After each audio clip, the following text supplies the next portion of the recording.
que en tu vida va a haber esas personas.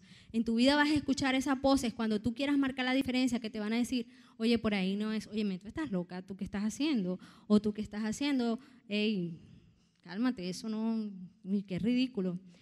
Cuando tú sabes que estás haciendo lo correcto, cuando tú sabes que estás aprovechando el momento oportuno, debes cerrar tus oídos a esas voces.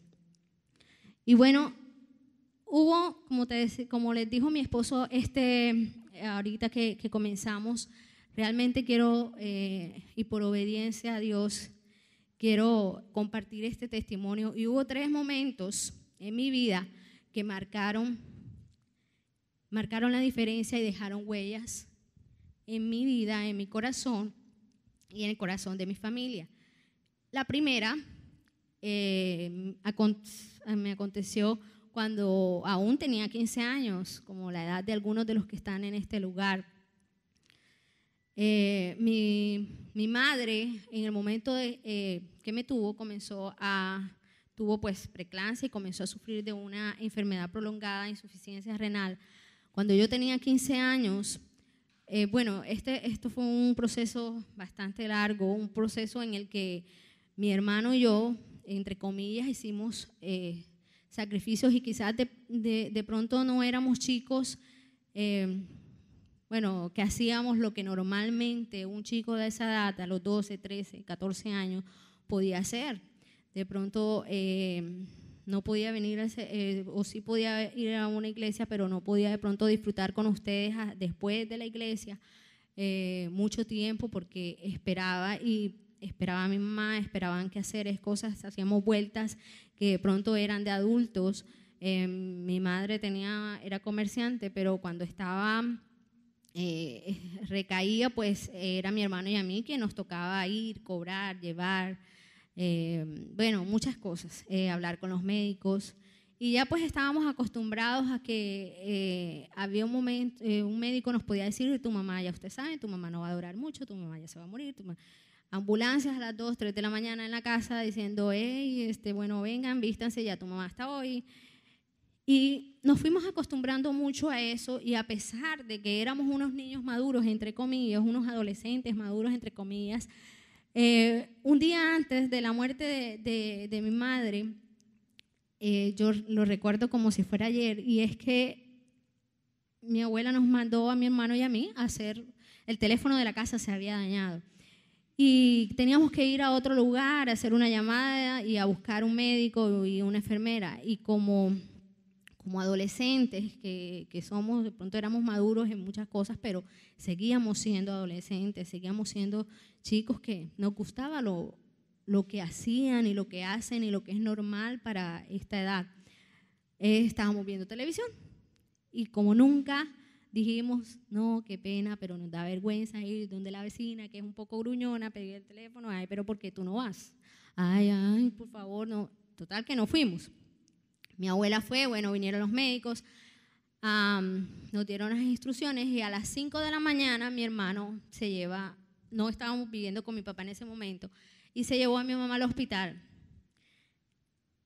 ¿Sabes? Habíamos hecho, todos nos portábamos bien, éramos obedientes, pero hubo ese momento fue el último momento en el que yo vi a mi mamá, a las 5 de la mañana de ese día, pero a las 12 mi hermano regresó con un equipo médico, con ambulancias, a decirnos, porque él era un adolescente, se había puesto mal y sabían que a la persona que tenían que decirle era otro adolescente. Entonces, pues, a decirnos lo que había pasado y todo esto. Y fue un momento muy triste. Yo oía muchas voces y me decían, busca, ¿con qué traje te gustaría ver a tu mamá? O, eran tantas cosas, el de la funeraria, el de la ambulancia, el médico, pero había algo en mi corazón que decía, no aproveché el momento oportuno. A pesar de haber dado todo lo que pude haber dado, y quizás mucho más, de pronto en nuestra fuerza, no aproveché el último momento, una llamada telefónica. A pesar de que mi abuela lo hizo, no hubo problema, pero fue una llamada telefónica. No pude verla más.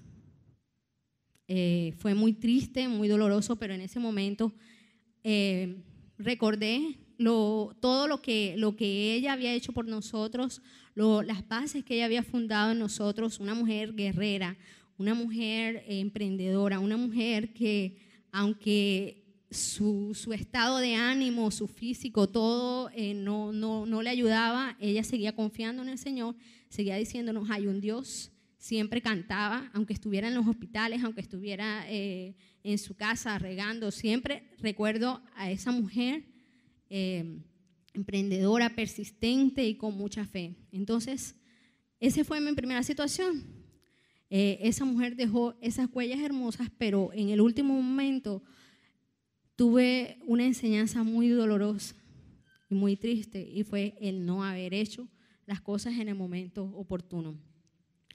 Bueno, y hubo una segunda experiencia y fue con mi segunda mamá. Mi abuela materna fue la persona que nos crió, pero y con ella pues yo pude reivindicarme, yo pude ver la gracia, yo pude ver el favor de Dios, porque desde que mi mamá murió yo dije, no me pasa más esto. Y bueno, mi abuelita vivió conmigo hasta un año antes de que partiera la presencia del Señor, pero siempre sus gastos siempre corrieron por cuenta mía. O sea, no hubo algo que ella dijera, que ella necesitara, que no estuviera en mis manos, o que si no estuviera en mis manos yo hacía como sea, pero ahí iba. Hasta en diciembre, 2 meses antes de fallecer, ella estuvo aquí y ella me decía, ay, gracias, te quiero. Y yo me acuerdo que yo le decía, ay, abuelita, ven acá, vamos a hacerte la lipo, vamos a cogerte aquí.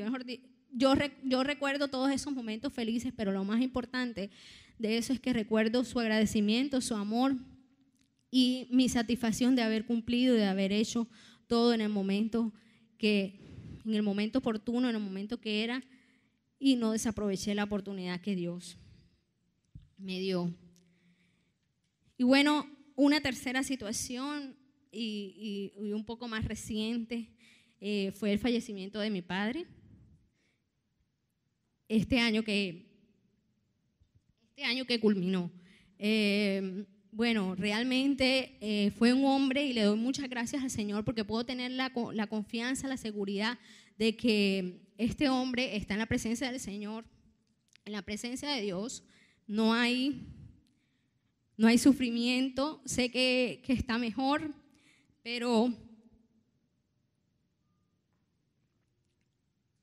bueno, soy humana. Y es muy difícil cuando aún te duelen las cosas, ponerte en este lugar, pero por obediencia yo creo que Dios me va a dar la fuerza para hacerlo. Doy gracias al Señor porque este hombre, sus últimos 2 años fueron muy sufridos y me enseñó una lección de vida. Su fe era tan poderosa que a veces yo me sentía muy reducida delante de él. Yo me volví hasta incrédula, yo no podía entender cómo él tenía su fe tan grande y nunca renegó del Señor. A raíz mi papá tenía 58 años cuando murió a raíz de una operación mal hecha, de un tumor en la hipófisis. Mi papá comenzó le atrofiaron la hipófisis, es una glándula que Johnny aquí me ayuda, no sé, él es que domina o que tiene, ¿cómo diría? Pues muchas funciones, él tiene bajo su mando muchas funciones. Y bueno, esta hipófisis fue tocada en esa operación. Mi papá estuvo a punto de morir, pero bueno, misericordia del Señor y para gloria de Él no lo hizo en ese tiempo. Fueron 2 años en que comenzó a tener un tratamiento de medicinas con pastillas, pero en junio del año pasado ya esto realmente no servía. Mi padre comenzó a alucinar, a decir cosas que tú decías, ¿cómo es posible que una persona tan joven y que quizás un día anterior te hablaba bien y ahorita no. Pero sabes, hubo algo que en medio de su enfermedad